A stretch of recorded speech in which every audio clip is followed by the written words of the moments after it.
I want you to do something right now. Swallow once, just once, and pay close attention to what you feel at the back of your throat. Is there something sitting there?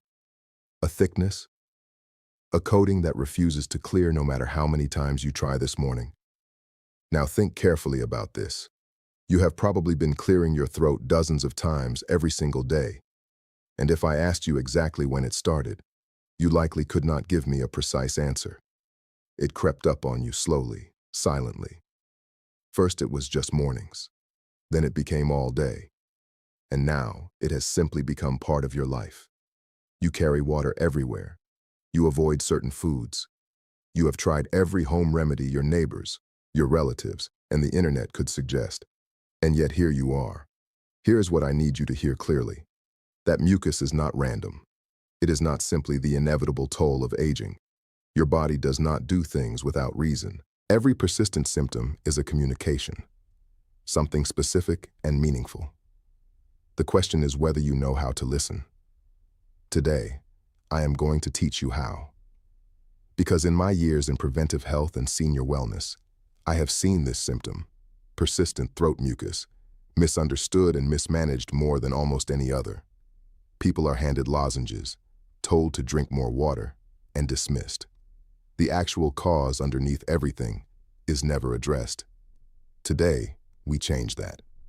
I am going to walk you through 5 specific research-supported causes of persistent throat mucus in adults over 55. And I am going to do something that most videos on this topic never bother to do. I am going to tell you which 2 of these causes are almost certainly working together in your body right now, because they almost always do, and exactly how that combination makes everything dramatically worse. My name is Dr. Adewale Morgan. I work in preventive health and senior wellness, and my commitment to this community has always been the same. Plain language, real research, and practical steps you can begin applying tonight. Before we go any further, I want you to drop a comment below and answer this one question. Is your throat mucus worse first thing in the morning, or does it stay with you throughout the entire day? Your answer to that single question tells me a great deal about what is driving this in your body. Write morning or all day in the comments. I read every single one. Now, let us get into it. Starting with the piece of biology that most people have never been told. And that changes everything about how you understand this problem. Your body produces mucus every single day, nonstop, around the clock, and that is completely normal and completely healthy. Mucus is your body's protective coating for your airways. It traps bacteria, dust, and viruses before they can settle deeper into your lungs. It keeps the delicate tissue lining your throat moist and resilient. Without mucus, your airways would dry out, crack, and become vulnerable to every pathogen you encounter. Mucus is not the problem. The problem is what happens to that mucus as we get older.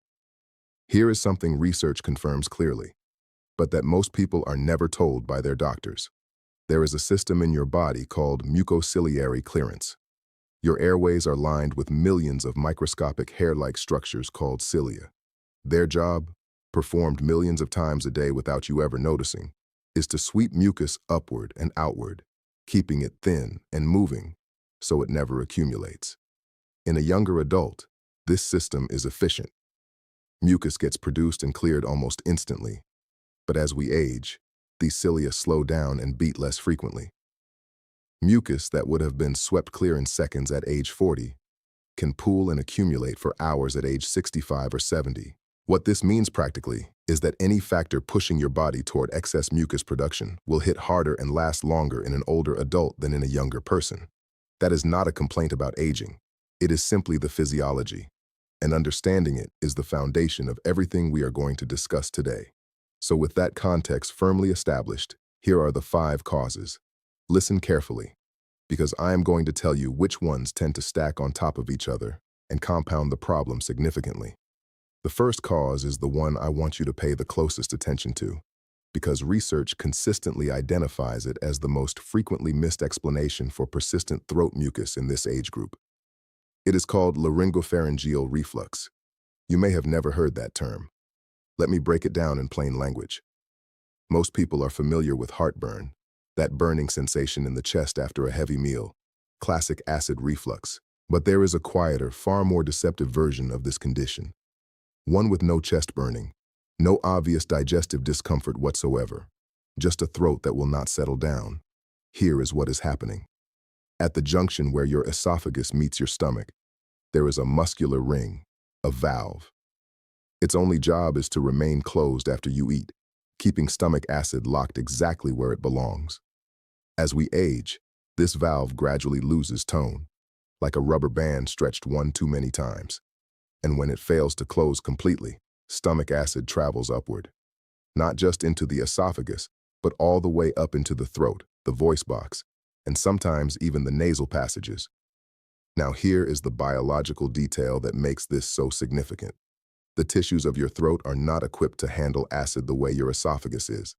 Even the smallest trace of acid reaching your throat triggers an immediate protective response. Your body rushes to produce thick mucus to coat and protect that irritated tissue. This is completely logical biology. But when this is happening night after night while you sleep, you wake every single morning to that familiar heaviness at the back of your throat with no idea why. Because there is no heartburn, no chest pain, no obvious clue pointing toward your stomach. Research published in clinical ENT literature shows that up to half of people with this condition report no heartburn at all, just chronic throat clearing, a voice that sounds rough in the mornings, and mucus that begins accumulating the moment they wake up. Ask yourself honestly, is your throat significantly worse in the morning than later in the day? Does it worsen when you bend forward? Has your voice sounded rougher or different when you first wake up? These are the fingerprints of silent reflux. And when I reach the action plan, I will give you specific practical steps that can begin making a real difference tonight. One additional note worth your full attention. If you regularly take anti-inflammatory medications for joint pain, ibuprofen or naproxen, for example, peer-reviewed research has established that this class of medications reduces the body's natural protection of the stomach lining. That makes acid reflux, including the silent variety, significantly more likely to occur or worsen. If you take these medications regularly and your throat has been persistently affected, bring that connection up specifically with your doctor. Do not let it go unaddressed. Before we continue, take a moment and tell me your name and where you are tuning in from. I go through the comments personally. I genuinely want to know who I am speaking to and supporting here. The second cause is one that tends to arrive quietly and go unnoticed for exactly that reason. When people think of sinus problems, they picture the dramatic version: intense facial pressure, a throbbing forehead, the nose completely blocked. That picture-perfect sinus infection. But in many adults over 55, chronic sinus inflammation presents almost invisibly. Breathing feels mostly fine, no significant headache, and yet the sinuses, mildly swollen and producing slightly more mucus than normal, are draining steadily and silently down the back of the throat all day long. This is called postnasal drip, and a 2024 study confirmed that the average age of patients presenting with it is exactly 55. It is not a coincidence that this is your age group. Here is the frustrating reality. Many people dealing with this have been taking antihistamines from the pharmacy for months, assuming it must be seasonal allergies. And there is a clear reason that strategy consistently disappoints. Antihistamines dry the mucus temporarily, but they do nothing for the underlying inflammation inside the sinuses driving the excess production. And dried, thickened mucus stuck at the back of your throat is often more uncomfortable than the original problem. The approach with the most consistent research support is something very simple and very affordable. Regular nasal rinsing using a warm saline solution. A 2025 clinical review published in the journal Medicina, which surveyed evidence across a wide range of sinonasal conditions, concluded that nasal irrigation is an effective, safe, and low-cost strategy for treating and preventing upper respiratory tract diseases. It is widely endorsed as an adjunctive treatment by ENT specialists internationally. High-volume saline rinses work by physically removing inflammatory mucus, reducing mucosal swelling, and improving the natural ciliary clearance function we discussed earlier. The very system that declines with age. The single most important word in all of that is consistency. 1 or 2 uses gives you 1 or 2 days of mild relief. Daily practice, applied correctly, produces cumulative, meaningful improvement. I will walk you through the exact method in the action plan. If you are still with me and finding this useful, Type number 2 in the comments so I know you are there. And if you have not subscribed yet, please do. Your support makes this work possible. Because number 3 is where I see the most surprise on people's faces when I bring it up in a consultation. Because when we start working through what might be driving their throat symptoms, their medications, the ones they have been taking faithfully for months or even years, are simply not something they think to question. There is a class of blood pressure medications called ACE inhibitors, angiotensin-converting enzyme inhibitors. These are prescribed millions of times every year. They are effective, well-tolerated in most respects, and serve a genuinely important purpose. But they carry a recognized class-wide side effect that the research documents clearly. They allow a substance called bradykinin to accumulate in the body. And in a significant proportion of users, studies report between 5 and 20%, that accumulation triggers persistent throat irritation and an ongoing urge to clear the throat. Crucially, this is not an allergy. It is not something unusual occurring in your body. It is simply how the drug works, and your throat happens to be sensitive to that particular effect. Here is the detail that causes this connection to be missed so often. The side effect can take weeks or months to develop after starting the medication. So if you began a blood pressure pill 8 months ago, and your throat started bothering you 6 months ago, you may never have connected those two events. But that timing pattern is precisely what the research describes. A large-scale study of more than 27,000 patients found that adults over 65 had a 53% higher likelihood of experiencing this throat side effect compared to younger users. This is directly relevant to this audience. If you take a blood pressure medication and you are not certain whether it belongs to this class, your pharmacist can tell you in under a minute. And if it does, there are alternative medication categories, ARBs, angiotensin receptor blockers, that control blood pressure equally well without carrying this specific side effect. That conversation with your prescribing doctor is worth having, and worth having soon. If you are still watching, type the word clarity in the comments, because that is exactly what I want this video to give you. The fourth cause is one that surprises people, not because it is complicated, but because it is something they dismissed as too obvious to matter: hydration. But let me give you the physiology, because this goes far beyond a simple reminder to drink more water. Your mucus is mostly water. Its consistency, whether it is thin and fluid or thick, sticky and difficult to move, is directly determined by how well hydrated the surrounding tissue is. Here's the clearest way to understand it. Think of maple syrup fresh from the bottle versus maple syrup that has been sitting open overnight. Same substance, completely different behavior. Your mucus behaves in exactly the same way based on your state of hydration. Now here is the specific aging-related reality that makes this more than a general wellness tip. Research has clearly established that the thirst mechanism becomes significantly less reliable as we age. A younger adult feels thirsty well before they become meaningfully dehydrated. In older adults, that early warning system is blunted. You can be dehydrated enough to noticeably affect your mucus consistency and your daily comfort, without feeling particularly thirsty at all. Waiting for thirst to prompt your fluid intake means you are consistently operating behind the curve. A mildly dehydrated state, maintained day after day, keeps your mucus persistently thick and sticky in ways that amplify every other cause we have discussed today. A practical fluid target referenced widely in clinical nutrition guidance is approximately 30 milliliters per kilogram of body weight per day, from all sources. Water, herbal teas, soups, and water-rich foods all count toward that total. But the behavioral key is deliberate, consistent intake distributed throughout the day, not catching up in the evening when you finally feel thirsty. If you are still with me and finding this valuable, type number 4 in the comments. And if you have not subscribed and hit the bell yet, take 5 seconds and do that now.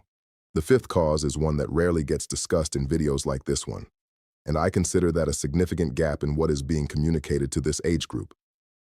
Because for a meaningful portion of older adults dealing with persistent throat mucus, the root of the problem is not in the throat, not in the sinuses, and not in the stomach. It is in the gut. Here is what the research shows. Your digestive tract and your respiratory system share regulatory pathways through the immune system and the nervous system. The health of your gut microbiome, the trillions of bacteria living in your intestines, directly influences how reactive and how inflamed your upper airways are. When the balance of the gut microbiome is disrupted, a state researchers call dysbiosis, it can activate immune responses that promote mucus overproduction in the airways, not because anything is physically wrong with your throat, but because the gut is sending inflammatory signals that the respiratory system is responding to. This connection, sometimes called the gut-lung axis, is an active and growing area of clinical research. Multiple peer-reviewed studies, including research published in the American Journal of Respiratory and Critical Care Medicine and the Journal of Allergy and Clinical Immunology, have confirmed that gut microbiome disruption can trigger immune responses that promote airway inflammation. Animal model studies have gone further. When mice received gut microbiome transplants from patients with chronic lung disease, those mice showed measurably increased airway mucus production, demonstrating a direct causal link between gut health and what happens in your airways. What disrupts the gut microbiome in older adults? A diet low in fiber and fermented foods, repeated antibiotic courses over the years, high sugar intake, chronic stress. These are not exotic factors. They describe the daily reality of a very large proportion of older adults. You will not fix a gut airway axis problem with a throat lozenge, but you can begin supporting your gut microbiome through consistent, deliberate daily choices, and I will include specific steps in the action plan. Before I give you that plan, I need to address something genuinely important. Most of the time, persistent throat mucus in older adults is exactly what we have been discussing today: manageable, addressable, and not dangerous. But your body sometimes uses symptoms to signal something that requires professional attention, not self-management. Please make an appointment with your doctor promptly if you notice any of the following: mucus consistently tinged with blood, even in a small amount; difficulty swallowing that is gradually worsening; unexplained weight loss alongside your throat symptoms; a lump or persistent swelling in your neck; or a significant voice change that is not improving over time. These signs go beyond the territory of today's conversation. Do not work around them. Bring them to your doctor without delay. Now for the action plan. This is where everything we have covered becomes something you can actually act on starting today. Tonight, stop eating at least 3 full hours before you lie down. When you eat and immediately recline, your stomach is still actively processing food, and that valve we discussed has its hardest time staying fully closed. 3 hours of upright time after your last meal is one of the most evidence-supported behavioral steps for reducing nighttime silent reflux. Elevate the head of your bed slightly, not with extra pillows under your head. That simply bends your neck at an uncomfortable and ineffective angle. Use a firm wedge placed under the headboard legs or the mattress itself. Even a few centimeters of incline uses gravity to your advantage and meaningfully reduces the amount of acid that can travel toward your throat while you sleep. Before you sleep tonight, drink a full glass of warm water.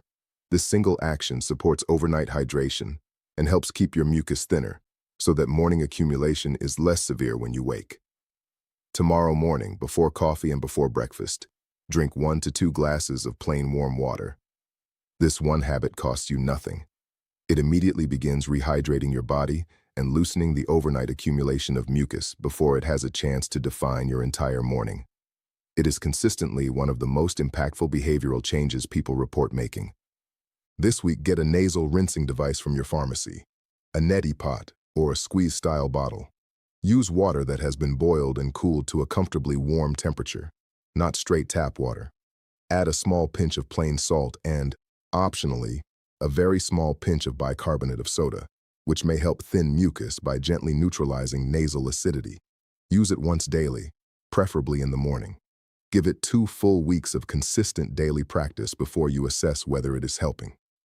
Consistency is what separates the people who say it worked from those who say it did not. Make an appointment to review your medication list in relation to your throat symptoms. Write down the timeline. When did your throat symptoms begin? And when did you last start or change a medication? If you take a blood pressure medication, ask directly whether it is an ACE inhibitor and whether an ARB alternative might be appropriate.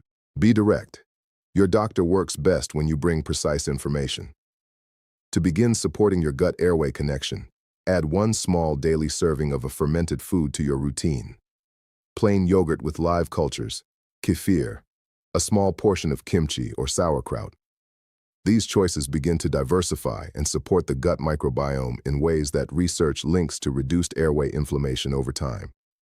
This is a long-term strategy, not an overnight fix. But long-term strategies are the ones that actually shift your baseline in a lasting way. Set hydration reminders. Keep water accessible in every room where you spend meaningful time. Eat more water-rich whole foods, cucumbers, watermelons, soups, herbal teas. Your mucus consistency will begin to reflect the difference within days. A brief word on popular home remedies. Honey is genuinely soothing for irritated throat tissue, not harmful, and can calm symptoms temporarily. But it does not address any of the 5 causes we discussed. Dairy does not create mucus from nothing. The science does not support that claim. But some individuals find dairy proteins create a sensation of increased thickness in existing mucus. If you notice a consistent pattern, a 2 to 3 week reduction trial is worth trying. Apple cider vinegar is widely promoted online, but for anyone with silent reflux, introducing additional acid can actively aggravate the problem. Be cautious there. Here is what I want you to carry with you from today's conversation. That persistent mucus coating the back of your throat has a reason. 5 possible reasons. And most people living with this problem have never had a single one of them properly explained to them. Silent reflux, happening quietly while you sleep with no heartburn to warn you. Postnasal drip from low-level chronic sinus inflammation that never announces itself dramatically. Medication-related throat irritation, specifically from ACE inhibitors, developing months after starting a prescription and never being connected to it.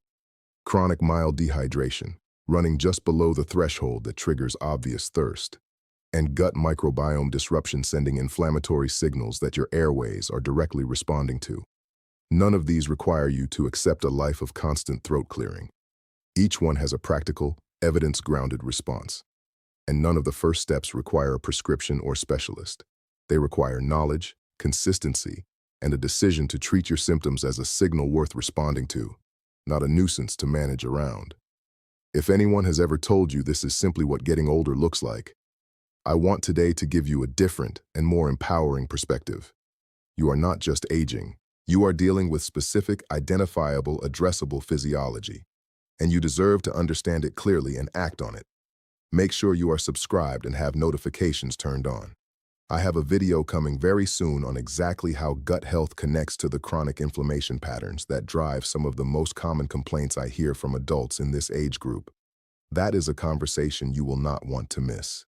If this video gave you something genuinely useful today, would you share it with one person who has been quietly dealing with this same problem? That one share costs you nothing and could fundamentally shift how that person understands what their body is trying to communicate. And before you go, tell me in the comments, which of these 5 causes surprised you the most, and how long have you been dealing with this? I read every comment personally. This is a real conversation, and your experience matters here. Take care of yourself and take that knowledge seriously.